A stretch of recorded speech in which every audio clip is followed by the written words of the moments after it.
how to redeem a code in Epic Games. So first off, open up the Epic Games website, store.epicgames.com, or simply epicgames.com, and make sure you have logged in with your account. So after you have successfully logged in, all you have to do is simply click on your username right here in the top right corner and go to account.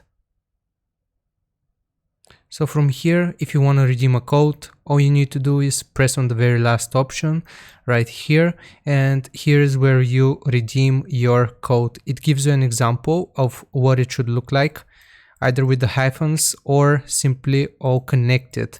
So that is how you do it. After you have pasted it right here, it will show you what you are about to redeem, and all you have to do is press on the blue redeem button. So that's how you redeem a code in Epic Games. I hope this helped you out. Leave a like and subscribe if you did, and I will see you next time.